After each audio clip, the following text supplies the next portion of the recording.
And we're good. Hello, everybody. My name is Alexia. Today I will be casting with my good friend Krasnolud. Say hi. Hello, it's me again. It's him again. Might have seen him last week. If you were here, if not, then you don't know who the hell he is. Anyways, so today we're gonna be casting a Division B Northeast game. We're gonna be looking at Barack Obama and Smoke. That's a brilliant name. A new Barack Obama, which is the new Barack Obama. I'm absolutely hoping they're gonna go for a new Barack. I'd be very excited to see that. I will be very disappointed if they don't. Me too. And I think everyone in chat, they need to commit fully to the pun. As for the actual information, as we can see, the map's banned on the beautiful screen. You can see the wonderful animation. Yeah, the wonderful stars that I just added last night, by the way. Yes. Professionally done. So the banned maps are Volskaya, Tomb, Battlefield, and Dragonshire, and we are going to Towers of Doom in a moment. The teams are still setting things up. We are close to being ready. Yeah, we're very close to being ready. You already said we're going to Towers of Doom. Hopefully, we get to see some memery. I would love to see the Medivh stitches because it never happens, and I want to see it. It's been done to me though. It's not a Juice Pirate map, at least, so I'm not gonna see that. Thank God. I mean, you can try to fly to the core. It's just not gonna end very well for you. And here we go. And by the way, thank you for the follow, Stash Actual. Appreciate it.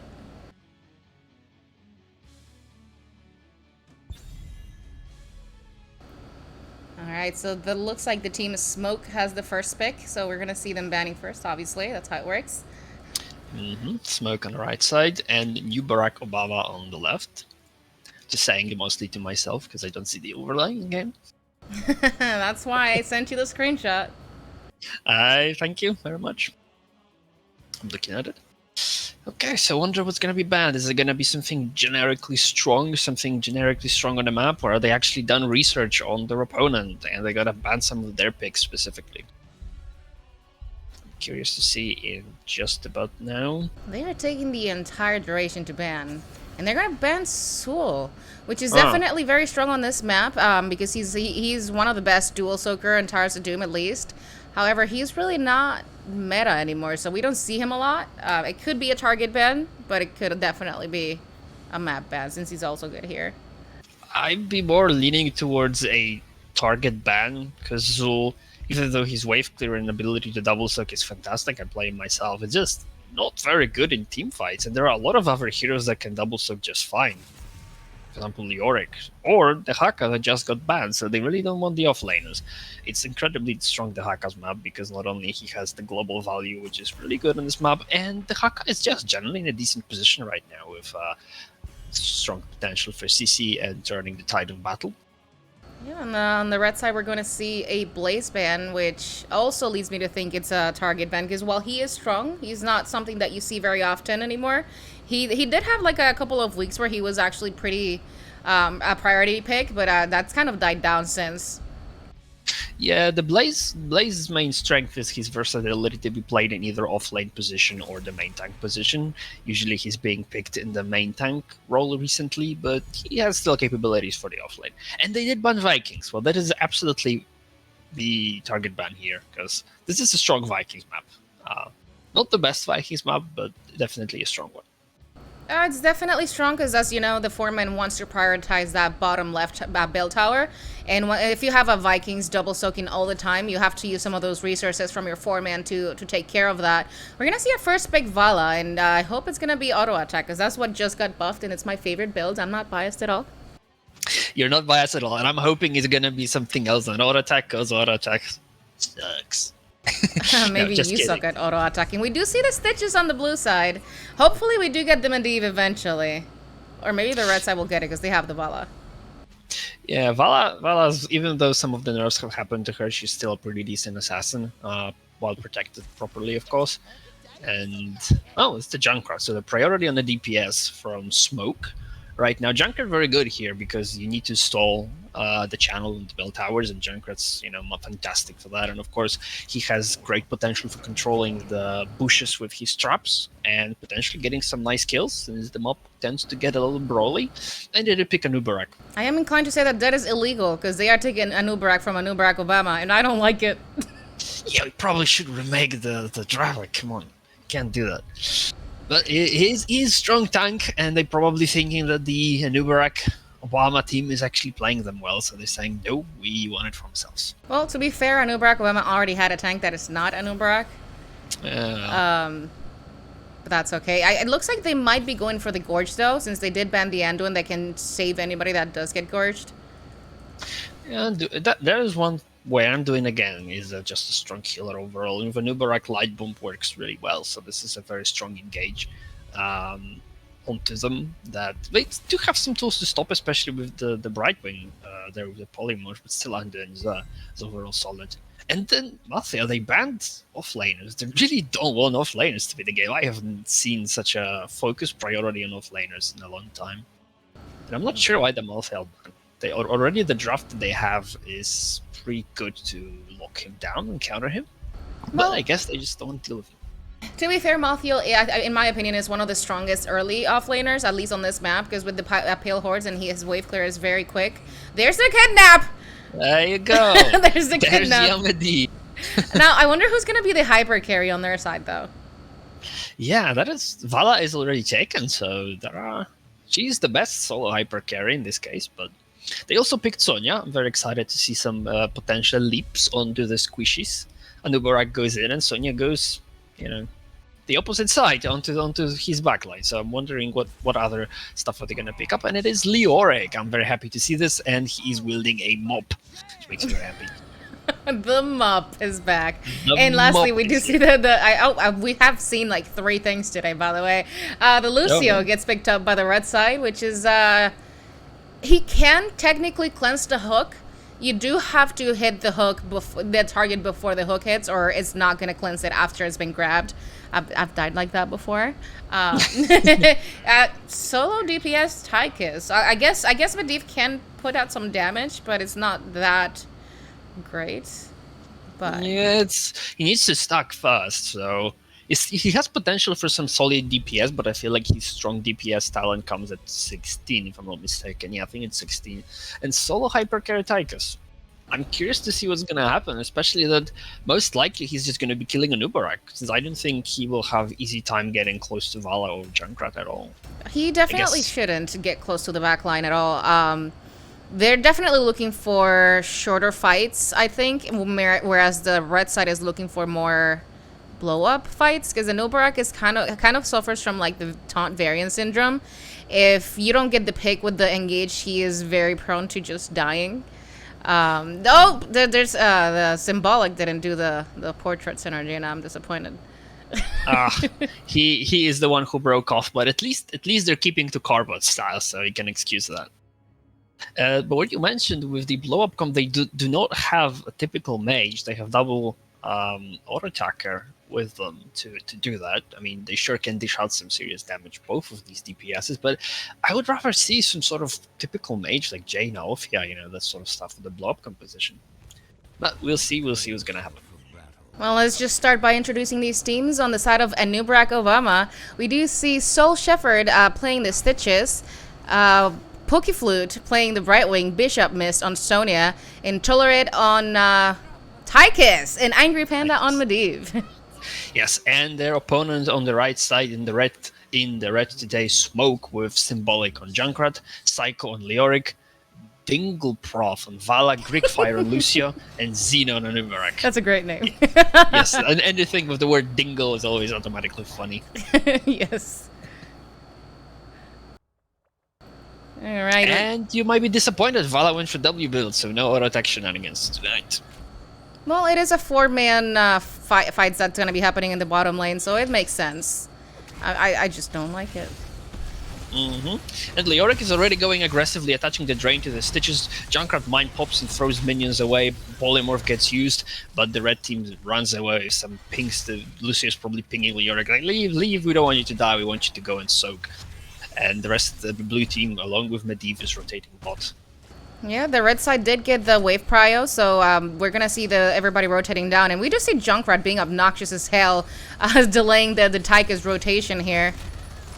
Yes, and they actually managed to try to attempt the gank on Stitches, but Tychus is a bit out of position. Oh my god, he's taking a lot of damage from everyone on the red team, and he is probably gonna die. He is indeed dead. They tried to save him, but that portal, like, he got just zoned out of the portal really far. So that's the first blood going to the smoke. Yeah, on the offlanes, we do see that the Leoric is slightly ahead of Sonya. They did get the prio at the beginning on the initial skirmish, so he's just slightly ahead on that rotation there. He does also have a better wave clear with the baseline Q.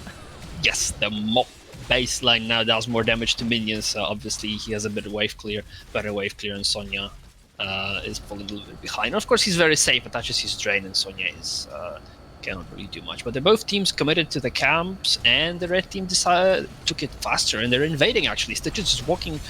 Barak is actually walking to the bush and stepping on a point. Tychus is trying to melt him down. Vala is far behind, dropping a little low, but Tychus had to run away, so Vala was saved. And the rest of the offlaners actually committed. Leoric is here trying to get, and there's a lockdown on Stitches. He gets blown up, and the red team manages to claim the camp. That was pretty good from them. Yes, the red team, since they did have that advantage on the waves, they had the early advantage to go and grab that camp immediately. We also did see that Leoric rotated for that invade, whereas Sonya just stayed in soaked mid. I'm not sure that was worth, since the blue side has already lost half of their wall.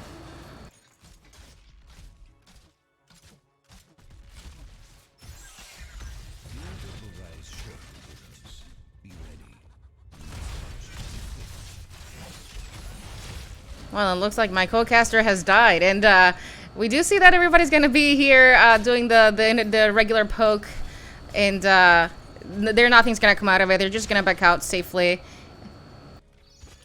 I hope. You're back. Welcome back. Some mic issues, apologies for that.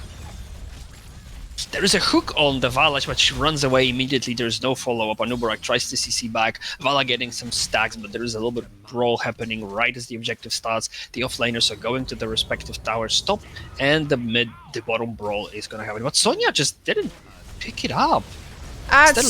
Sonya's really behind on that soak, so she did need to catch that mid wave, and the Lyric was going to interrupt anyway, so might as well just grab the soak and then interrupt him. Everybody here on the bot side is getting killed by the Vala. I forgot who that was. Medivh. He throws out the portal, but he gets CC'd before he can even get into that, so he's just going to go down as well. And the team's going to start rotating mid and just grab that soak and potentially take that altar from Sonya top lane. Yes, that was a real shame because Medivh lost his stacks as well. But in the meantime, the Brywing teleport was a second there too late. And the red team actually manages to grab all three altars. This is very impressive. The first set of altars, and they all claimed all of them. And now the bot is really low, so pretty good start. They're already one level ahead. Yeah, in the meantime, we have the DPS working on this bottom bell tower. They are going to get it, but they might pay for this one. We do see the Medivh portals so that they can get that chase in, and the Vala goes down. And where's Junkrat? He's all the way on his gate already. Yes, Junkrat tried to run away, abandoned his friend Vala to death, and walked right through the bushes, but I think it was worth it. They got the tower, they have XP lead, and the blue teams try to make something happen. They are engaging. Great portal into the camp. Stitches is stepping up. Tychus is DPSing the Junkrat. Great hook landing on Barak. Trap is rooting the Medivh, but the blue team fortified themselves on a camp, zoning red team away, and they are going to claim it. So really nice aggression. They're trying to swing some momentum back into their favor.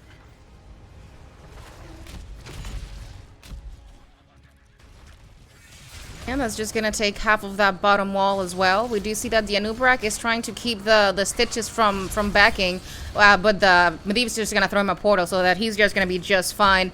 They need to be careful here because that bottom left bell tower is not theirs, and they need to be wary of that when engaging here. Great hook onto Vala with Polymorph follow-up, a lot of damage onto her, but Lucia kind of manages to keep her alive. There was a pretty scary moment. If she'd have died, it would have been a really good momentum swing. But the red team has to play very carefully. Yet another hook and another polymorph and another damage. That Vala is having to be being focused so much, but the red team has level 10 and the blue team is nowhere near that. So this is going to be really big. And what do they pick? Standard stuff. Riptire, Entomb, Strafe, Sound Barrier, and Cocoon. So standard picks. It's just I don't think the blue side has enough damage to really finish anybody off of a hook. If you can see the stats, we do see that the Vala has 25k versus the highest on the blue side is Tyka's with only 14. I think there was an altar phase and the red side took it. I didn't even see that. Yeah, we kind of missed it because there was such a one-sided mob control at the moment. Vala is in a bit of a trouble. Oh, with the trade Tychus for Leoric, which I think the red team won that trade significantly. It was a pretty good rotation and pretty good gank mid trying to get something covered. Oh, there is a hook and gouge onto Barak right into the dead zone. I wonder if he does have his E. He does not, and he gets polymorphed. He does have his E. Wow, okay, my bad then. Yeah, but Medivh's going to put in the portal, and then they're just going to chase into that. The Medivh gets cocooned to disengage Junkrat with his Riptire, but just disengages everybody, and they're just going to walk away just fine.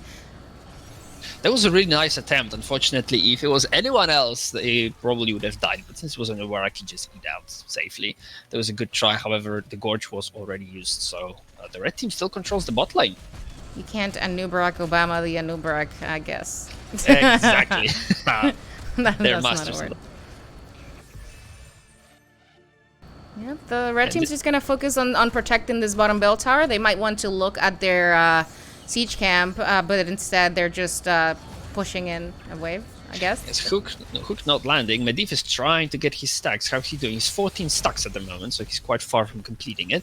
And the red team just keeps poking. They're still having control of this, and the meanwhile, the offliners are just rotating top and bottom, largely ignoring each other, because probably they know they can't kill themselves. But in the meantime, another great hook landing, Gorge onto the Junkrat, Lucy using Sunburn and trying to save him, Polymorph follow-up, and there is Junkrat goes down. Really big victory from the side of blue team there. Tychus almost like, wow, Vala going in deep into the dead zone for that kill, and she manages to grab Tychus. Leap unfortunately misses. There's Cocoon on Brightwing. Sonya's spin to win onto the entire red team. They are very low, and looks like they are going to disengage, although Vala still tries to poke something. Gets hooked again.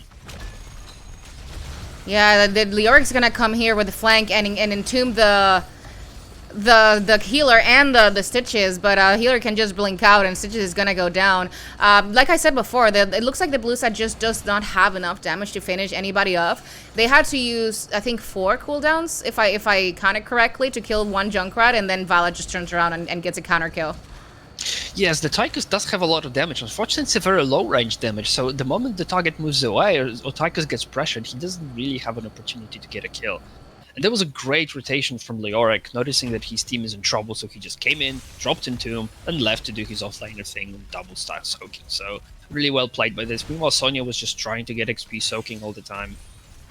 She did rotate earlier, landing leap when the Junkrat was killed. So, oh, and another. Oh, no. Anubar's gonna get gorged here, and he already used his E. Unfortunately, he's not gonna make it to the tower range, and they're not gonna secure that kill. Vala is just strafing away, but they're not going to kill anybody either. Yeah, in the meantime, they took the pumpkins. They are on the very edge of the dead zone, but looks like the blue team is going to clear them. Oh, Brightwing took a lot of damage there. No, one pumpkin went through it. There's one shot towards the core. Actually, and the altar phase... 2 of them went in. If you didn't notice, Stitches hooked one of them, and I think it walked in. I heard the noise.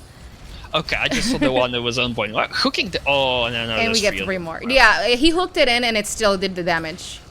Oh, that's unlucky, hooking a pumpkin into your own core. Yeah. That's very unlucky. At this point, the blue team has sent more resources to soak the lanes. We do see Tychus is on the top lane while Sonya was in the mid lane. Medivh's trying to cap this altar, but he's going to get interrupted. He's not going to get it. Psycho here, Leoric, just goes down to the 4-man gank. Yes, the blue team decided to be very aggressive on this, trying to claim the tower finally because they are very low, and they did commit to it. They got Leoric kill, but the red team does not relent. They claim the bottom one, and they're going right in. There's a gorge on Vala, but the Stitches is very low. There is a big leap landing on 3 people, and the Vala goes down. Meanwhile, there's counter Cocoon on Sonya. Oh, they're getting popped out of the portal so they can run away, but there's just not enough damage to follow up, and the blue team manages to claim that. So the red team finally lost some points in the core. Yep, they definitely want to go ahead and rotate back to that bell tower and start getting that back. Barak is not going to let it go that easy, and he's going to start engaging on them. Stitches is taking a lot of damage here with the armor reduction, but he looks like he's going to be just fine. Yeah, he's a chunky boy. He can live through that. And the red team is continuing to defend. New Barak is defending against the new Barak on the bot there. Is it? But they're trying to poke. They don't have the best poke with Tychus Medi, but they're doing their best. And this bell tower is slowly going down. It is. And there's Riptire actually interrupting the Hook and Stitches, who was trying to interrupt Junkrat. So whoever was faster, bribing, keeping everyone alive, and the red team is disengaging from that. Anub is low on mana, and the offlaners are just doing their own thing in top. He did the whole no you play, and it's like, no, you're not gonna hug me. It looks like they're looking at potentially invading this camp. Junkrat does have the vision. However, I think the blue side might be slightly ahead on XP. It's so close that I can't really tell. They do get 16 first, very slightly. Yes, Leoric going in. He went for the auto attack build right there, but he is dropping incredibly low with the Tychus shredding him, but Lucio coming into clutch to save him. Oh, there's a ley line landing on the Anubarak, but Leoric does go down before landing in Tomb, and there's a big Anubarak engage. He gets the Gorge, but not before Tychus and Medivh fall. Meanwhile, Sonya is leaping onto Vala. Maybe she will get a kill, but Stitches is in the cocoon. We'll see what's going to happen to this. Vala is having to strafe to drop Sonya, but Sonya gets the Brightwing Z, and Stitches pops out of the cocoon, and they're trying to kill him. We'll see if they're going to be able to be successful with this. He is rooted. And he goes down, indeed. While Sonya keeps spinning. She went for spin to win build and finishes the Vala off. What a bloodbath of a teamfight. Everyone is dying. Sonya lands the Q on a Junkrat. He throws the melee Riptire, actually trying to keep her away in Anubarak. Good poke, trying to keep Junkrat alive, and he moves out.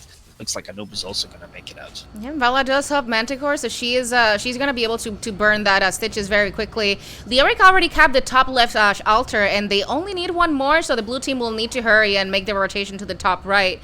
I'm not sure they can defend it. They do have one person dead on each time, but remember, of course, this is on the right side, so it's going to be much easier for the red team to rotate for that interrupt. Yes, Sonya is going in, spinning to win. There is Entomb lining, but Sonya just gets out and leaps back right in. Oh, there's a lane line lining on 3 people. Let's see if they're going to be able to capitalize on that. Tychus is shredding Leoric, but the Drain is keeping him very much alive. And Tychus is dropping extremely low, and Anubarak tries to go for the kill. Maybe he's going to kill him. There is a Medivh portal trying to zone him back, and Medivh gets locked. The Tychus lived for so long, but unfortunately he does go down along with Bribing and Sonya, and looks like the red team is gonna be victorious. That was very clutch. They did live for a very long time, but they did get dropped. And they even aggroed the boss there. I wonder if they're gonna end on boss or end on the altar. Yeah, that's just BM at this point. Just cap the altar, guys. Yeah, that's BM. Meanwhile, they managed to finish off the Stitches, but that's a little bit of a BM here. Absolutely. I mean, after they were so dominant, I think they kind of earned those BM rights there. Yeah, the blue team didn't really have a lot of options here but to rotate and try to get a kill there. The ley line was pretty good, but they didn't manage to kill the Leoric outside of the ley line. Who, by the way, did a fantastic play early on because he respawned on the left altar, knowing that he can claim it, and then they're going to be fighting over the ones on their side, on the smoke side, which gives them massive advantage. So there was a fantastic play by him. While his team was getting murdered bot, he was just claiming the objective, playing the map, so well played by him. Yeah, it just seems like they definitely had a damage issue. They didn't have enough damage to finish anybody off. As you can see there, yes, you can see the Vala does have 84,000 damage, which far out damages both of the enemy team's DPS combined. Sonya at the very end out damaged both DPS, but that aside, she just did way too much.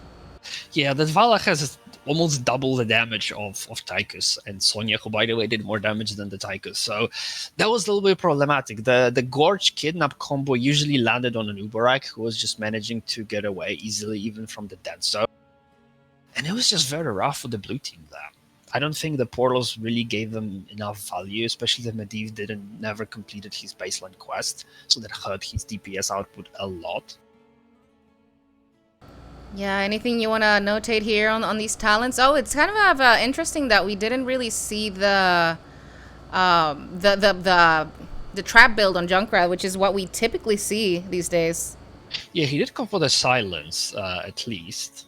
But rest was a lot of Q talents there. And a spin to win Sonya build, full on spin to win there, with the block at level 1. Something that still happens. Sonya has a few solid choices. Auto attack build on Leoric. Kind of like it, trying to punch the Stitches there a little bit.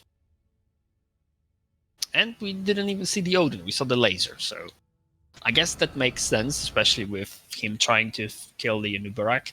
But I still feel like Odin would have given them a lot of power to pressure Vala and Junkrat from afar, because it's pretty much your only option to DPS backline with this draft. So Yeah, it's I a bit think it vague. definitely would have helped to go Odin since it does pop out so much damage. It might have helped secured because they did have a lot of enemies just walk out with like a sliver of health. I think that would have definitely helped in the longer team fights as well.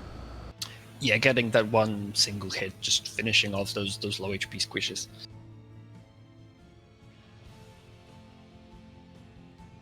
But well played by Smoke. They managed to secure the first victory. Yeah, we're just waiting here to see what map we're going to next time.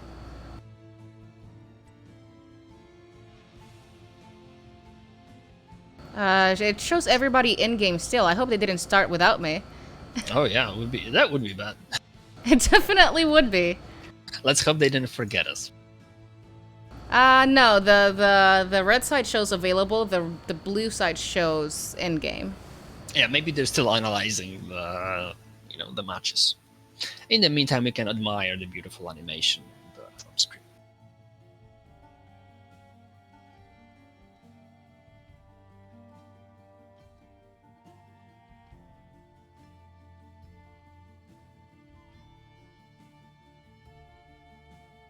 Yep. Everybody's still showing in game. I wonder what's going on here. Maybe you could try messaging them and ask, "Hey, what's up, guys? I should be like, hey, yo, what's going on? We doing this? We doing this, lads, or not?" Well, that was pretty much a typical Towers of Doom game where you have your 4 men just pushing bot, trying to claim that bell tower and just hold it for as long as humanly possible, while your offliners just double soak without really fighting too much, unless you can actually kill the counterpart. But I don't think the matchup between Sonya and Leoric, either side can just quickly kill the other. So they just largely ignored and just tried to soak as much as possible, keeping their team on XP and doing eventual rotations. Like Leoric actually rotated very well a few times, either early on a camp or then later on when the blue team got kill on Junkrat by gorging him into the dead zone. He rotated, landed the Entomb, mopped the enemy, and just went back to his soaking. It's pretty much how you play Towers of Doom. So just pretty much a textbook example of how this map should be done from Smoke. So in case you were ever wondering how to play this map, well, there you have a guide. Yeah, typically you have a little bit more of a comeback on, or you're able to see a comeback on these types of maps, but they were just so dominant. That just didn't happen. Yeah, I like the new Barack Obama's attempt to play aggressively when they realize, okay, we just hold up there. We have really no way of just taking the towers. So how about we just ignore it and go straight for the altar? And they did manage to claim the one in the middle. Just the first shots they sent when they killed Yorick. And that was a really good play by them. And then aggressively trying to get the camp, knowing that, okay, we gotta do something. We can't just sit there and just get poked down to death bottom lane. So that was a pretty good attempt from them, but red team just shut them down from this a little bit. Oh, they're in lobby now, it looks like. Yeah, right. And hope they didn't forget about me. And me too. Oh, there we go. I'm getting that invite. Lovely. Looks like we are going to Alterac Pass. Oh, nice. I wonder if we're gonna have a Junkrat ban pick here, because he's pretty good on this map again, for the same reason. He does a great job at poking and interrupting the objective. Also, Medivh could work here too, so I'm wondering if they're gonna try to commit to Medivh again.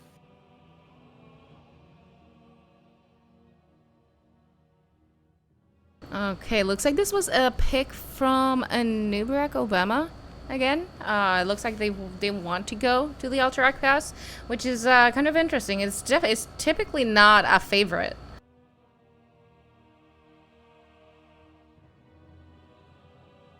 Did I lose you again? Hello? Oh, there you are. Welcome back. Yes, sorry. I don't know why, but my mic may be having a little bit of issues picking something up, or maybe I'm just not pushing the push to talk button properly. Either way. I was saying that maybe it's just that they know that the Alterac Pass is not a fan favorite map. So they have it practiced and they played it really well, realizing how about we go to the map that nobody plays and we're just going to have a massive advantage because we know how to play and they most likely don't. That would be a pretty good strategy. That's definitely a possibility. We are just waiting here for the readies from everybody so we can get started and head into the second game. Yes.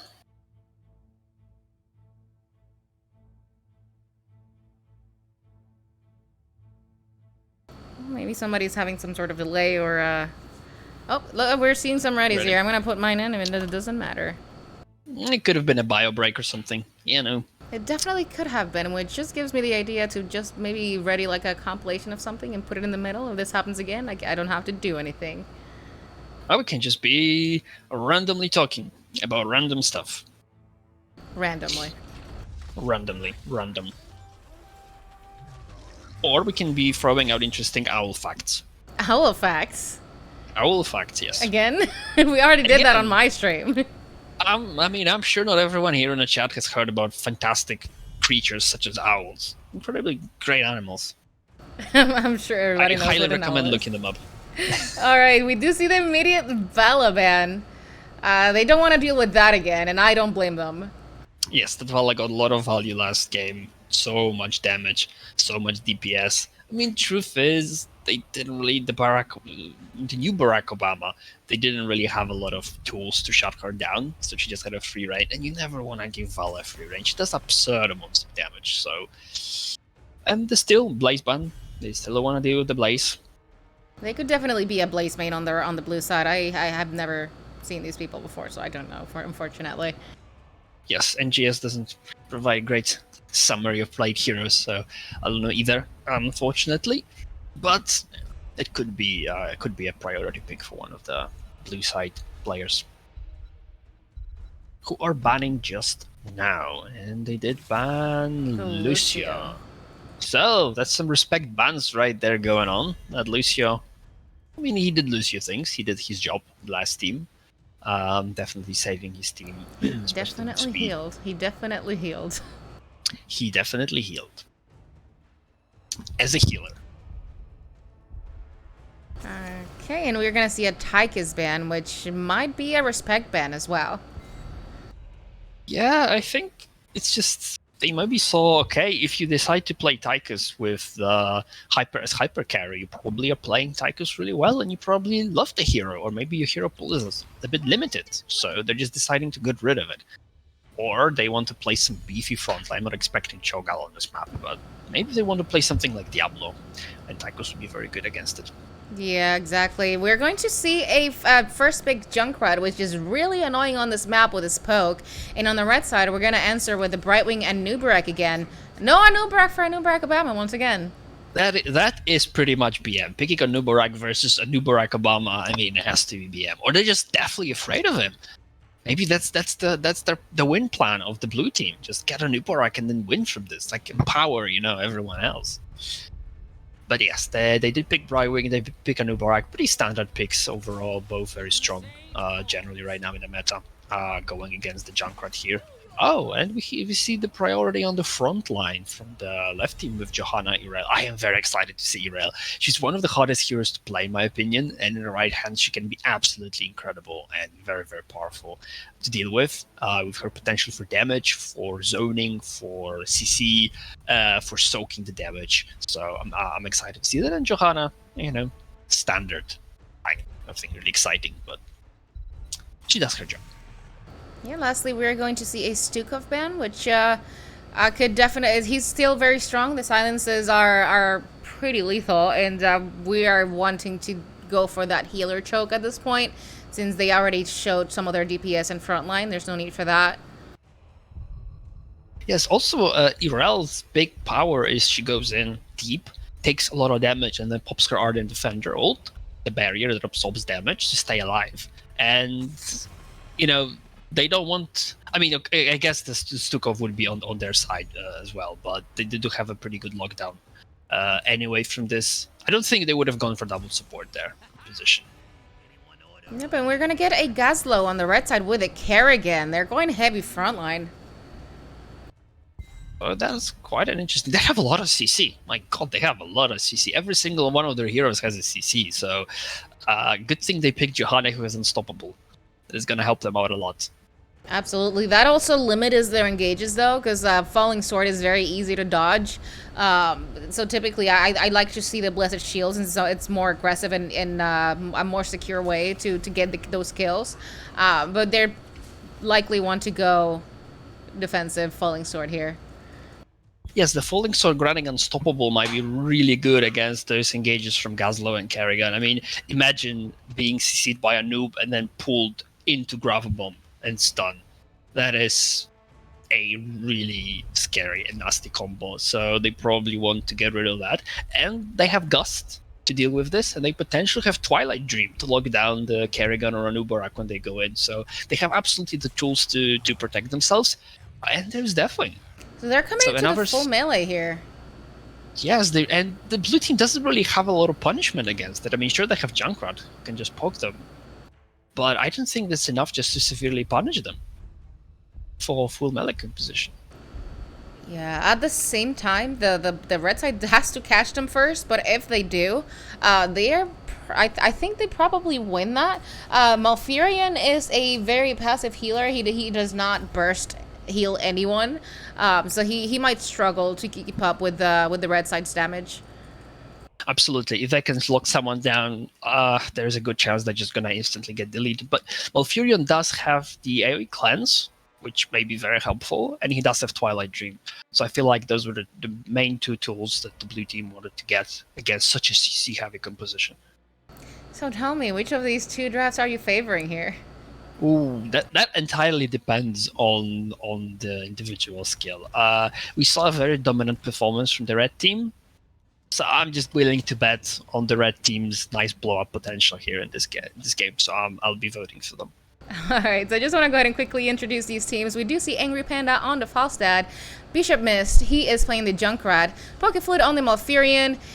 What's this guy's name? Intolerate is playing Erail, and Soul Shepherd is playing the Johanna. And their opponents in the red, on the right side, is Psycho on Gazlov, Dingle Prof on Kerrigan, Symbolic on Deathwing, Grigfire on Brightwing, and Xeno or Barak. And Falstad went for auto attack build, so no Q shenanigans, which is becoming very popular recently. It definitely is, but the auto attack is definitely, in my opinion, is ideal for chunking down large bodies. He does get percent damage, if I'm not mistaken, on 13. So being stacked and having those strong autos is gonna be crucial here. He would also get a lot of Q value from the melee heavy team trying to poke them down, but both talents work really well. And Johanna just doesn't care that she's getting roasted by Deathwing. Her health don't even move. Yeah, Gazlo already rotated up to the top lane, and Erail is following him. What's this guy's name? Oh, Falstad, the Birdman. He's already in the bot lane, and we do see a rotation from both the tank and Kerrigan. Johanna's gonna come help out. And we might see some skirmish here, but it doesn't look like it. Anubarak gave up, and he's going mid. Maybe get a pick on that Junkrat.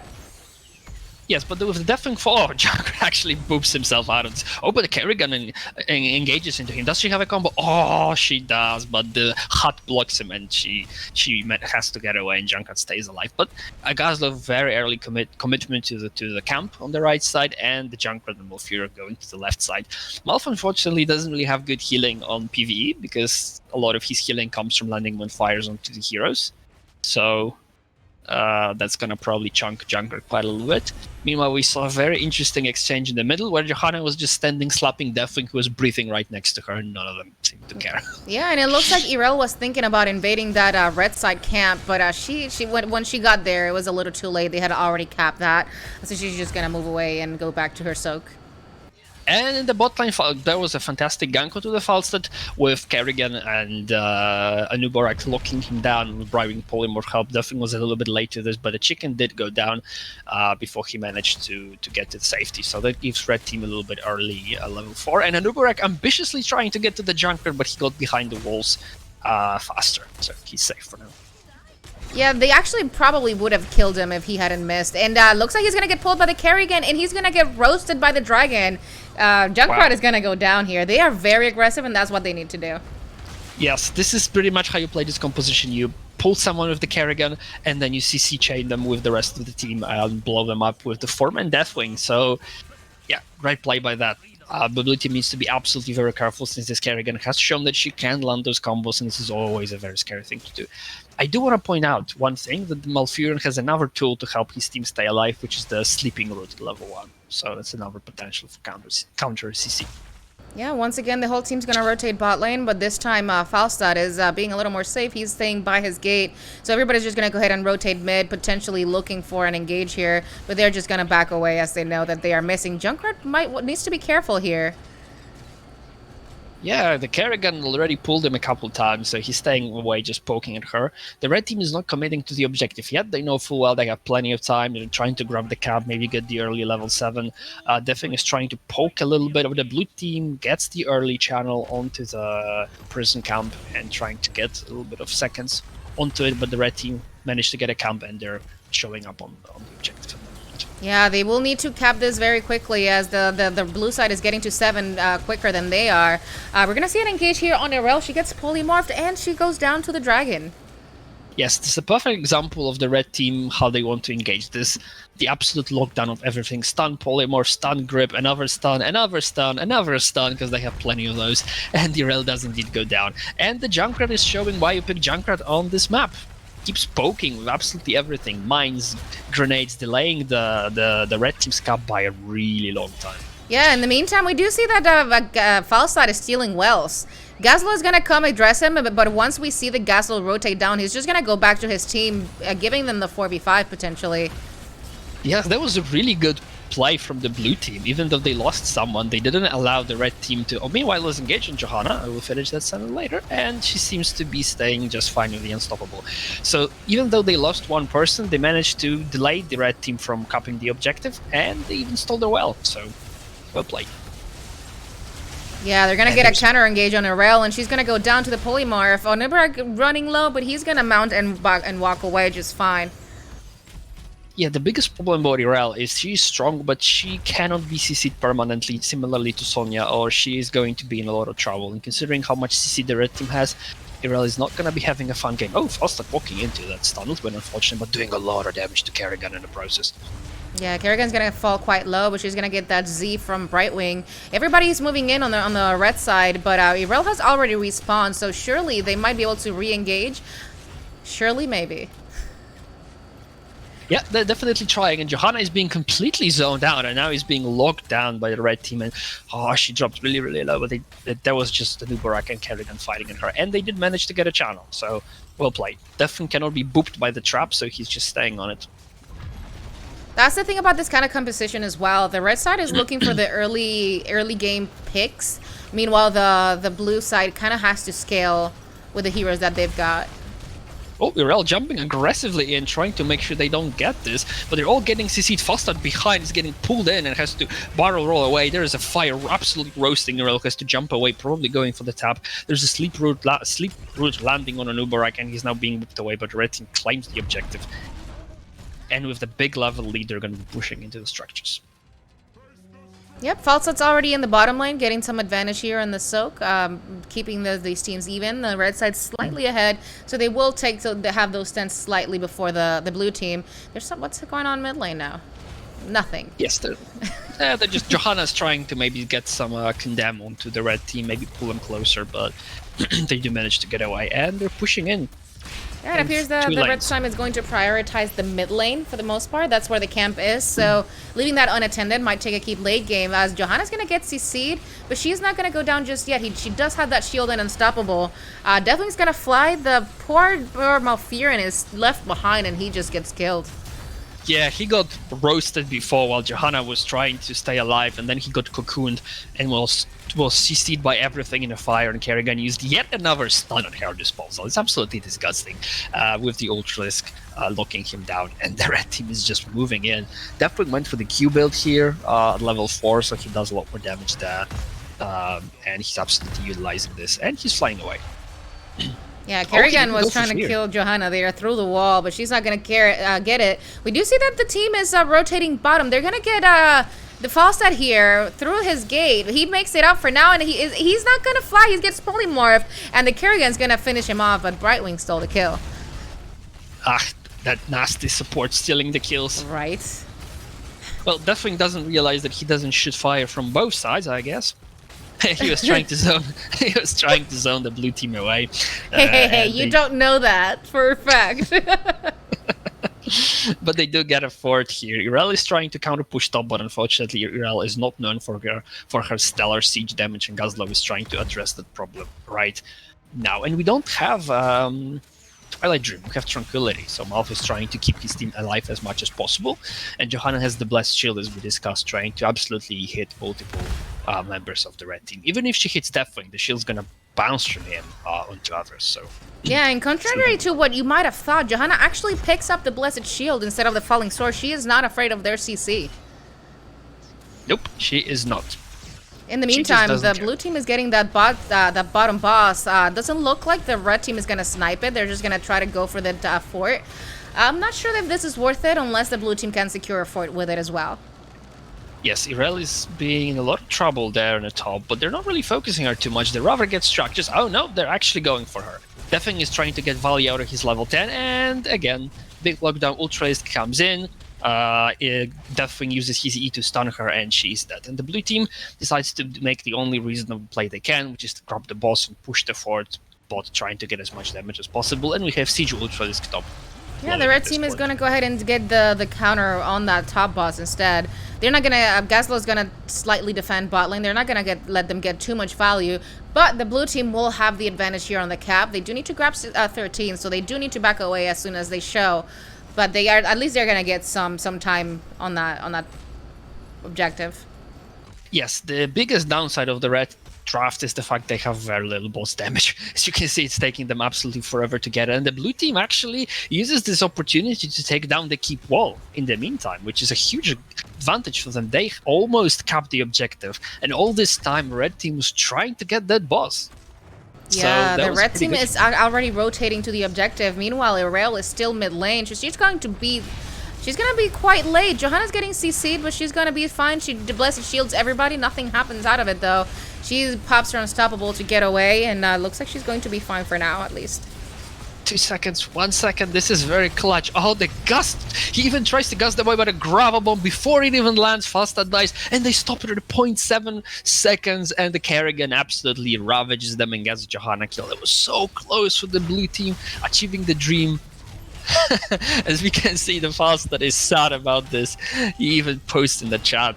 Dude, I'm sad about it. Yeah, me too. I feel bad. That was a really well played by them.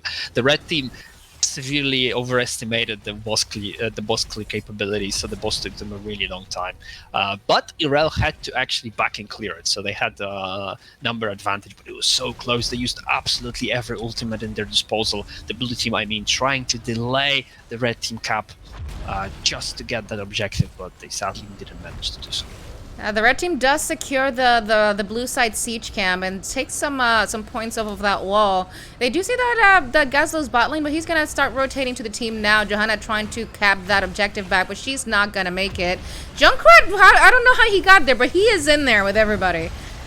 Yeah, and he's cocooned, so he's chilling. Oh, Fosset is stunned in the fire and locked down. There's a big gravel bomb, but it gets interrupted on Junkrat, but the gravel bomb is not necessary because the turret's taking him down and the Barak steals the kill. Meanwhile, Kerrigan is going after Malfurion, and he pops Tranquility, but he's being gripped in and dies. That Kerrigan is popping out of her mind, and there's another lockdown into the Deathwing Rose, who went full Q build, which is absolutely disgusting their composition. Barak burrows in, gets the Johanna lockdown, and Deathwing just roasts her. This is a brilliant combo they have.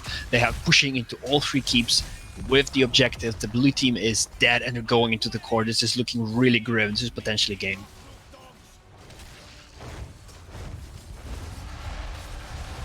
And the attempt to kill the Falstad there, but he manages to get away. Deathwing uses his R to get it. Junkrat is trying to get them, zone them with the massive amounts of damage from the Reptile, but the Malfurion takes a lot of damage.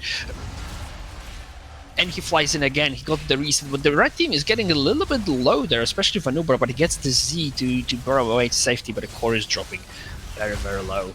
Yeah, and it doesn't look good. And that's going to be another GG, and they got 0 kills on the blue side. That's quite impressive.